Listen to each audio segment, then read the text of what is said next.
दोस्तों, कुंभ के मेले की भीड़ में एक साधारण माला विक्रेता के रूप में भेष बदलकर एसपी साहब अपनी ड्यूटी निभा रहे थे। रंग बिरंगे फूलों की माला बेचते हुए वे बाजार की गतिविधियों पर नजर रख रहे थे। तभी एक दारोगा ने उन्हें रोका और धमकी भरे लहजे में हफ्ता मांगने लगा। एसपी साहब ने शांत रहते हुए स्थिति का जायजा लिया, लेकिन जब दारोगा की बदतमीजी हद से बढ़ने लगी, तब एसपी साहब ने अपना आई कार्ड निकाला और इसके बाद जो हुआ उसे सुनने के बाद आपके भी रोंगटे खड़े हो जाएंगे। दोस्तों, एसपी आदित्य राठौड़ अपने विभाग के सबसे ईमानदार और तेज तर्रार अधिकारियों में गिने जाते थे। कानून व्यवस्था को सुधारने और भ्रष्टाचार को खत्म करने के लिए उनके उठाए कदमों की अक्सर सराहना होती थी। आदित्य न केवल अपने विभाग के लोगों के लिए बल्कि आम जनता के लिए भी एक आदर्श थे। उनका मानना था कि कानून सबके लिए बराबर है और पुलिस का काम जनता की सेवा करना है, न कि उनका शोषण। हाल ही में आदित्य के जिले में कुंभ मेले का आयोजन हुआ था। यह एक ऐसा समय था जब लाखों की भीड़ मेले में उमड़ती थी। इस भीड़ भाड़ वाले मेले में सुरक्षा और व्यवस्था बनाए रखना पुलिस विभाग के लिए एक बड़ी चुनौती थी। लेकिन आदित्य को यह भी खबर मिली थी कि मेले के दौरान कई पुलिसकर्मी दुकानदारों और छोटे व्यापारियों से जबरन पैसे वसूल रहे थे। यह उनके लिए एक गंभीर चिंता का विषय बन गया था। इस समस्या की जड़ तक पहुंचने और दोषियों को रंगे हाथ पकड़ने के लिए आदित्य ने एक गुप्त योजना बनाई। उन्होंने भेष बदलकर खुद मेले में जाने का फैसला किया। साधारण कुर्ता पजामा और गले में गमछा डालकर वह एक माला बेचने वाले छोटे दुकानदार का रूप धारण कर मेले में पहुंचे। उनका साधारण हुलिया और चेहरे पर थकावट का भाव उन्हें किसी आम व्यक्ति जैसा दिखा रहा था। आदित्य ने एक कोने में छोटी सी दुकान लगाई, जहां उन्होंने माला और पूजा सामग्री बेचना शुरू किया। उनके आसपास के दुकानदारों और राहगीरों को जरा भी अंदाजा नहीं था कि यह साधारण सा दिखने वाला व्यक्ति जिले का एसपी था। आदित्य का मकसद साफ था। वह अपनी आंखों से देखना चाहते थे कि किस तरह कुछ भ्रष्ट पुलिसकर्मी अपनी वर्दी का गलत इस्तेमाल कर रहे हैं। जैसे जैसे दिन ढलने लगा, मेले की भीड़ बढ़ती जा रही थी। आदित्य अपने काम में पूरी तरह से डूबे हुए थे, लेकिन उनकी नजर हर गतिविधि पर थी।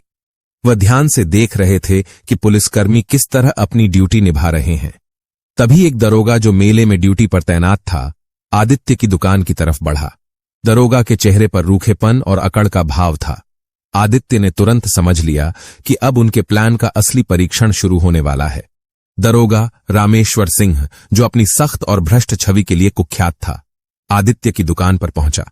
उसका रवैया बिल्कुल ठेठ दबंग दारोगा जैसा था। सीना ताने, माथे पर बाल और आंखों में लालच की चमक। उसने चारों तरफ नजर घुमाई और आदित्य की दुकान पर रुकते हुए बोला, वो माला वाले बड़ी रौनक दिखा राखी है यहां। लगता है धंधा खूब अच्छा चल रहा है। आदित्य ने शांत स्वर में जवाब दिया, भाई साहब, बस गुजारे भर का काम कर रहा हूं, मेहनत से कमाई कर रहा हूं, किसी पर बोझ नहीं हूं। उनकी आवाज में इतनी विनम्रता और सादगी थी कि कोई भी उन्हें साधारण दुकानदार ही समझे। लेकिन दारोगा रामेश्वर इस जवाब से संतुष्ट नहीं हुआ। उसने दुकान पर रखी मालाओं और अन्य सामान की ओर इशारा करते हुए कहा, देख भाई, यह मेला है और यहां सबको अपनी कमाई में से थोड़ा हिस्सा देना पड़ता है। आखिर हम जैसे लोग ही तो तुम्हारी सुरक्षा के लिए यहां तैनात हैं। समझ गए ना? अब ज्यादा बातें मत कर, सीधे हफ्ते का हिसाब कर दे। आदित्य ने संयम बरतते हुए पूछा, साहब, मैं तो बस छोटे छोटे सामान बेचकर अपने परिवार का पेट पाल रहा हूं। आप कितने पैसे मांग रहे हैं? दरोगा ने ठहाका लगाते हुए कहा, अबे क्या बच्चा समझा है क्या? 5,000 निकाल और जल्दी कर, वरना यह दुकान यहीं उठवा दूंगा, समझा?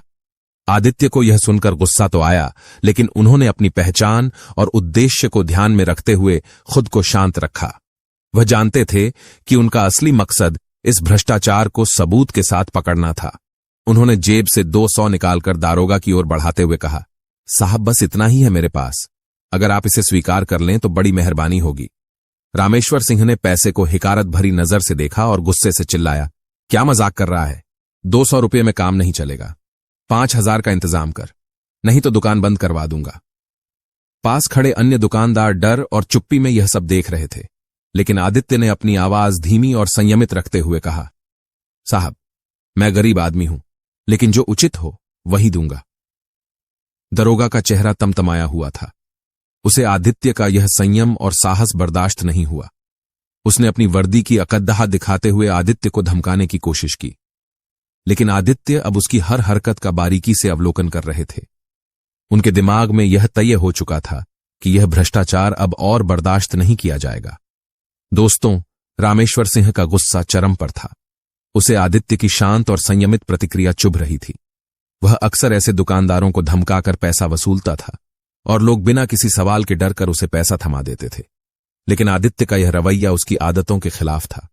उसने गुस्से में आकर कहा, तुझे लगता है तू मेरी बात नहीं मानेगा और मैं तुझे यहां माला बेचने दूंगा। तेरी औकात क्या है? चल जल्दी से 5,000 का इंतजाम कर, वरना तेरा सारा सामान जब्त कर लूंगा। आसपास के दुकानदार जो अब तक चुपचाप यह सब देख रहे थे, रामेश्वर की धमकी से और सहम गए। यह पहली बार नहीं था जब उन्होंने ऐसा कुछ देखा हो। रामेश्वर सिंह अक्सर छोटे दुकानदारों को डरा धमकाकर हफ्ता वसूलता था। कोई भी उसके खिलाफ बोलने की हिम्मत नहीं करता था। लोगों को पता था कि अगर उन्होंने विरोध किया तो उनकी दुकान बंद करवा दी जाएगी या फिर किसी झूठे केस में फंसा दिया जाएगा। आदित्य ने यह सब गौर से देखा। वह समझ गए कि यह दरोगा न सिर्फ अपनी वर्दी का दुरुपयोग कर रहा है, बल्कि उसने एक ऐसा डर का माहौल बना रखा है जिसमें कोई भी आम आदमी उसके खिलाफ आवाज उठाने की हिम्मत नहीं कर पा रहा। उनके भीतर का ईमानदार अधिकारी और जिम्मेदार नागरिक यह अन्याय देखकर खौल उठा, लेकिन वह अब भी शांत थे। उन्होंने तय कर लिया कि इस दरोगा को सबक सिखाने का यही सही समय है। आदित्य ने विनम्रता से कहा, साहब, मेरी इतनी हैसियत नहीं कि मैं 5,000 रुपये दे सकूं, लेकिन अगर आप चाहे तो जो भी मेरे पास है वह ले सकते हैं। रामेश्वर ने झुंझलाते हुए कहा, इतना ही पैसा है तो दुकान लगाने की हिम्मत कैसे हुई? चल अपना सामान समेट और यहां से निकल जा, वरना मैं अभी तेरे सारे सामान को जब्त करवा दूंगा। रामेश्वर की इस धमकी के बाद आसपास के दुकानदार और भी डर गए। कई ने तो अपने अपने पैसे निकालकर उसे देना शुरू कर दिया ताकि वह उनसे कोई झगड़ा ना करे। आदित्य यह सब देखकर और भी व्यथित हो गए। उनके लिए यह केवल एक घटना नहीं थी, बल्कि उस व्यवस्था की गहराई तक फैले भ्रष्टाचार का एक कड़वा सच था, जिसे मिटाना उनकी जिम्मेदारी थी। अब तक आदित्य ने अपनी असली पहचान को छिपाए रखा था, लेकिन वह इस दरोगा को उसके असली रूप में लाने का सही मौका तलाश रहे थे। उनके दिमाग में पहले से ही अगली योजना बनने लगी थी, जिसमें वह न केवल रामेश्वर को रंगे हाथ पकड़ने वाले थे, बल्कि बाकी दुकानदारों को भी उनके अधिकारों के प्रति जागरूक करना चाहते थे। रामेश्वर की धमकियों का सिलसिला जारी था। उसने आदित्य के सामान पर लात मारते हुए कहा, सामान समेट और यहां से निकल, और अगर दोबारा इस इलाके में दिखा तो सीधा हवालात में डाल दूंगा, समझा? यह कहते हुए उसने आदित्य की दुकान का एक माल उठाकर फेंक दिया। यह हरकत देखकर आसपास खड़े लोग डर के मारे कुछ बोलने की हिम्मत नहीं कर पा रहे थे। कुछ दुकानदारों ने तो अपनी दुकानें बंद करने का मन बना लिया ताकि उन्हें किसी और परेशानी का सामना न करना पड़े। आदित्य ने अब तक खुद को पूरी तरह शांत रखा था, लेकिन अब उनके सब्र का बांध टूटने लगा था। उन्होंने बिना गुस्सा दिखाए विनम्रता से कहा, साहब, आप वर्दी पहनते हैं, आपसे उम्मीद होती है कि आप हमारी रक्षा करेंगे, लेकिन आप तो खुद हमें परेशान कर रहे हैं। क्या यह सही है? रामेश्वर को यह सुनकर और गुस्सा आ गया। उसने आदित्य की ओर उंगली दिखाते हुए कहा, अरे तू मुझे सही और गलत सिखाएगा? तुझे लगता है तुझ जैसे मामूली दुकानदार से मैं जवाब सुनूंगा? तू जानता भी है मैं कौन हूं। मेरी पहुंच ऊपर तक है। तेरी औकात नहीं कि तू मेरे खिलाफ आवाज उठा सके। अब बिना बहस किए पैसे निकाल, वरना पुलिस स्टेशन चलने के लिए तैयार हो जा। आदित्य ने एक गहरी सांस ली। वह अब तक अपने गुस्से को काबू में रख रहे थे, लेकिन रामेश्वर की यह बदतमीजी उन्हें और बर्दाश्त नहीं थी। उन्होंने अपनी जेब से मोबाइल निकाला और रामेश्वर की हरकतों की रिकॉर्डिंग चलाकर उसे दिखाते हुए कहा, साहब, ये जो कुछ भी आप कर रहे हैं वह सब मेरे फोन में रिकॉर्ड हो चुका है, और अगर मैंने इसे अपने संपर्कों तक पहुंचा दिया तो क्या होगा, आप सोच भी नहीं सकते। रामेश्वर पहले तो ठाका मारकर हंसा और आदित्य से मोबाइल छीनने की कोशिश की, लेकिन आदित्य ने एक कदम पीछे हटते हुए कहा, अब वक्त आ गया है कि मैं तुम्हें बताऊं कि मैं कौन हूं। यह कहते हुए उन्होंने अपनी जेब से पुलिस का आईडी कार्ड निकालकर रामेश्वर के सामने रख दिया। रामेश्वर की आंखें फटी की फटी रह गईं। उसके चेहरे का रंग उड़ चुका था। एसएसपी साहब, उसने हकलाते हुए कहा। अब तक जो आदमी उसे मामूली दुकानदार लग रहा था, वह जिले का सबसे वरिष्ठ पुलिस अधिकारी निकला। रामेश्वर का दिमाग पूरी तरह सुन्न हो गया। आसपास के दुकानदार जो अब तक डर के साए में खड़े थे, हैरानी से यह सब देख रहे थे। आदित्य ने ठंडी आवाज में कहा, हाँ, मैं एसपी आदित्य राठौड़ हूं और तुम्हारी यह हरकत मेरे सामने हुई है। अब सोचो, तुम्हारे खिलाफ क्या कार्रवाई होनी चाहिए। रामेश्वर का घमंड पल भर में चूर हो चुका था। वह डरते डरते आदित्य के पैरों पर गिर गया और माफी मांगने लगा। लेकिन आदित्य के चेहरे पर अब कठोरता थी। उन्होंने तय कर लिया था कि इस भ्रष्टाचार को जड़ से खत्म करना है। दोस्तों, रामेश्वर के पैरों पर गिरकर माफी मांगने की हरकत ने वहां खड़े सभी दुकानदारों को हैरानी में डाल दिया। अब तक जो दरोगा उन्हें धमकाकर डरा रहा था, वही अब एक साधारण दुकानदार के सामने घुटनों पर था। लेकिन यह कोई साधारण दुकानदार नहीं था। यह जिले के एसपी आदित्य राठौड़ थे, जो अपनी सादगी और ईमानदारी के लिए जाने जाते थे। रामेश्वर की करतूतें अब उसकी ही गर्दन पर लटकती तलवार बन चुकी थीं।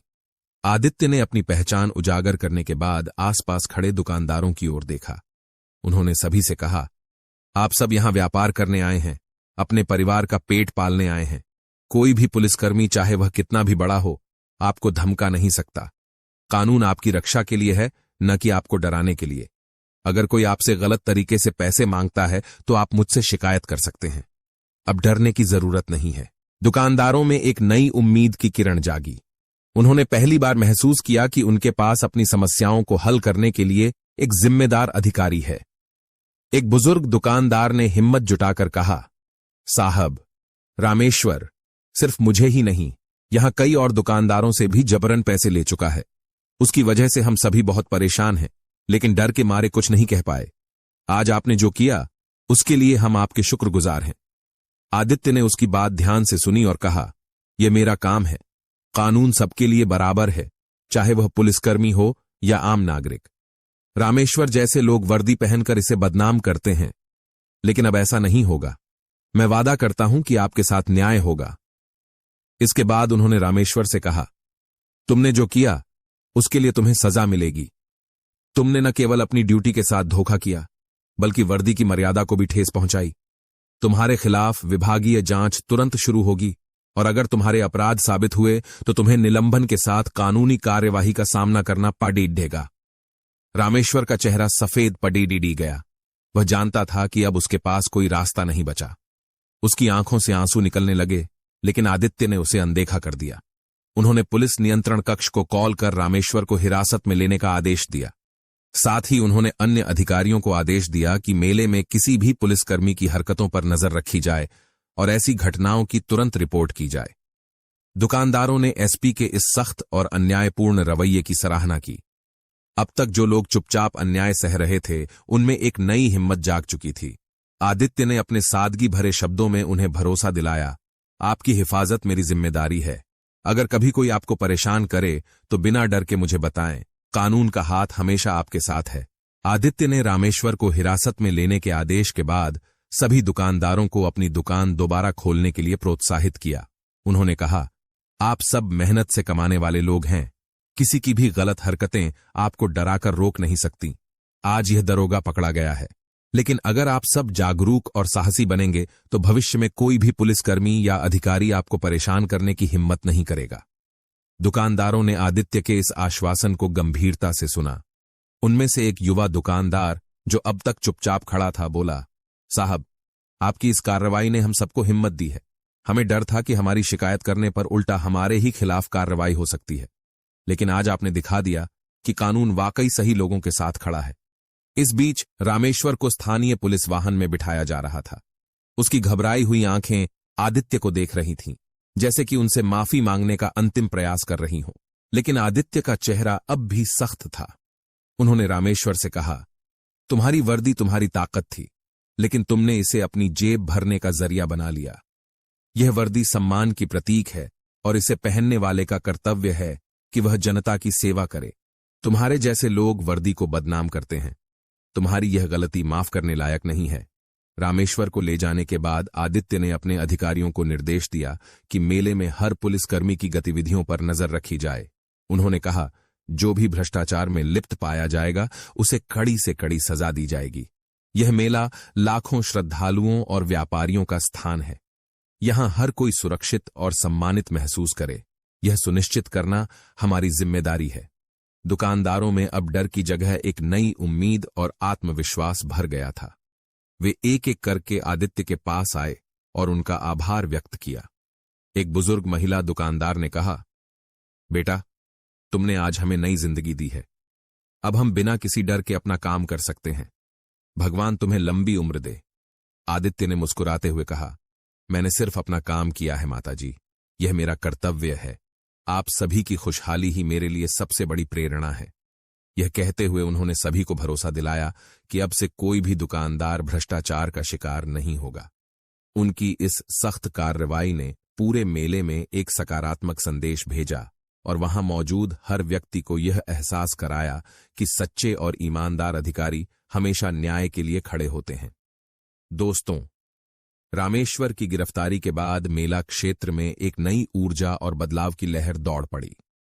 दुकानदारों और आम लोगों ने महसूस किया कि अब उनकी आवाज सुनी जा रही है। इस घटना ने उन्हें अपनी समस्याओं के खिलाफ बोलने का हौसला दिया। आदित्य ने मेला क्षेत्र में निरीक्षण जारी रखा और जनता से सीधे संवाद करने का निर्णय लिया। उन्होंने मेले के बड़े मंच पर माइक लेकर एक घोषणा की। उन्होंने कहा, आज मैंने देखा कि कई लोग व्यवस्था के नाम पर चुपचाप अन्याय सहते हैं, लेकिन यह याद रखिए कि कानून आपके अधिकारों की रक्षा के लिए है, न कि आपको डराने के लिए। अगर कोई पुलिसकर्मी या अधिकारी आपको धमकाए या रिश्वत मांगे तो आप निडर होकर मेरे पास आ सकते हैं। मैं आपका साथ देने के लिए हमेशा तैयार हूं। उनकी इस घोषणा को सुनकर मेला क्षेत्र में खड़े हजारों लोग तालियां बजाने लगे। आदित्य ने आगे कहा, रामेश्वर जैसे लोगों के कारण वर्दी का सम्मान घटता है, लेकिन मैं आप सबको भरोसा दिलाता हूं कि अब ऐसी घटनाएं दोहराई नहीं जाएंगी। मैं वादा करता हूं कि इस मेले में कोई भी व्यक्ति डर के साए में नहीं रहेगा। आपकी सुरक्षा और सम्मान हमारी पहली प्राथमिकता है। इसके बाद आदित्य ने एक शिकायत केंद्र खोलने का निर्देश दिया, जहां लोग अपनी समस्याएं और शिकायतें दर्ज करवा सकते थे। इस केंद्र पर तुरंत कार्यवाही की व्यवस्था की गई, जिससे लोगों को भरोसा हुआ कि उनकी आवाज अब दबेगी नहीं। दुकानदारों ने एकजुट होकर आदित्य का समर्थन किया और उन्हें धन्यवाद दिया। एक युवा दुकानदार ने आगे आकर कहा, साहब, हम चाहते हैं कि हर पुलिसकर्मी आपकी तरह ईमानदार और जनता का हितैषी बने। आपने हमें सिर्फ न्याय ही नहीं दिया, बल्कि हमें यह भरोसा भी दिलाया कि हमारे अधिकारों की रक्षा के लिए कोई खड़ा है। हम सब मिलकर आपके साथ हैं। आदित्य ने उस युवक के कंधे पर हाथ रखते हुए कहा, यह लड़ाई सिर्फ मेरी नहीं है।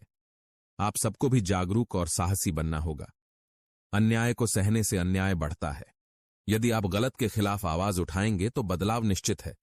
इस घटना ने न केवल आदित्य की लोकप्रियता को बढ़ाया, बल्कि उनके काम करने के तरीकों को भी मिसाल बना दिया। लोग अब निडर होकर शिकायत केंद्र में अपनी समस्याएं दर्ज कराने लगे। इस पहल ने जिले में भ्रष्टाचार के खिलाफ लड़ाई की नींव रख दी। जैसे जैसे दिन बीता, मेला क्षेत्र में लोग आदित्य का नाम आदर और विश्वास के साथ लेने लगे। उनकी सख्ती और ईमानदारी ने पुलिस विभाग में भी एक चेतावनी दे दी थी कि अब किसी भी भ्रष्टाचार को बर्दाश्त नहीं किया जाएगा। मेले का माहौल अब शांतिपूर्ण और सुरक्षित हो चुका था और जनता के चेहरे पर एक सुकून भरी मुस्कान थी। रामेश्वर की गिरफ्तारी और आदित्य की सख्त कार्रवाई ने मेला क्षेत्र को एक नई दिशा दी। लोगों में न केवल व्यवस्था के प्रति विश्वास बढ़ा, बल्कि उनके चेहरे पर एक अद्भुत संतोष भी झलकने लगा। आदित्य ने मेला क्षेत्र में अपना अंतिम दौरा करते हुए हर दुकानदार से बातचीत की, उनकी समस्याएं सुनी और उन्हें आश्वासन दिया कि अब कोई भी उनसे जबरन पैसा नहीं वसूलेगा। एक छोटे बच्चे ने, जो अपनी मां के साथ मिठाई की दुकान पर खड़ा था, आदित्य से कहा, साहब, आप हीरो हैं, आपने हमें बचाया। आदित्य यह सुनकर मुस्कुरा दिए और बच्चे के सिर पर हाथ रखते हुए बोले, नहीं बेटा, मैं सिर्फ अपना फर्ज निभा रहा हूं। असली हीरो वो लोग हैं जो अन्याय के खिलाफ आवाज उठाने की हिम्मत रखते हैं। इसके बाद आदित्य ने एक बार फिर मेले के मुख्य मंच पर लोगों को संबोधित किया। उन्होंने कहा, आज मैंने यहां जो देखा, उससे मुझे यह एहसास हुआ कि बदलाव लाना मुश्किल है, लेकिन नामुमकिन नहीं। अगर हम सब मिलकर अन्याय के खिलाफ खड़े होंगे और अपने अधिकारों के लिए लड़ेंगे, तो कोई भी हमें कमजोर नहीं कर सकता। लोगों ने तालियों के साथ उनकी बातों का समर्थन किया। आदित्य ने अपनी बात खत्म करते हुए एक आखिरी वाक्य कहा, जो वहां मौजूद हर व्यक्ति के दिल को छू गया। वर्दी सिर्फ ताकत नहीं, जिम्मेदारी है। जब यह जिम्मेदारी इंसानियत के साथ निभाई जाती है, तभी असली न्याय होता है। उनके इन शब्दों ने मेला क्षेत्र में खड़े हर व्यक्ति को सोचने पर मजबूर कर दिया। आदित्य ने अपने कदमों से सिर्फ भ्रष्टाचार को हराया नहीं, बल्कि लोगों को इंसानियत और ईमानदारी का एक गहरा संदेश दिया। यह मेला अब सिर्फ श्रद्धा का नहीं बल्कि बदलाव और उम्मीद का प्रतीक बन चुका था। दोस्तों, आपकी जो भी राय है कमेंट बॉक्स में लिख सकते हो, लोगों के साथ शेयर कर सकते हो। वीडियो अगर अच्छी लगी हो तो वीडियो को लाइक और चैनल को सब्सक्राइब जरूर करें, ताकि हमें थोड़ा सा हौसला मिले आप लोगों के लिए ऐसे ही अच्छे अच्छे वीडियो बनाने के लिए। इन कहानियों को सुनने का उद्देश्य किसी को परेशान करना बिल्कुल भी नहीं है। यह कहानी आपको इसलिए सुनाई जाती है ताकि आप लोग इन कहानियों में से कुछ ना कुछ सीख सको और अपने जीवन में उस चीज को अप्लाई कर सको। मिलते हैं किसी अगली वीडियो में नए टॉपिक के साथ। तब तक के लिए जय हिंद, जय भारत। आप सभी का बहुत बहुत धन्यवाद।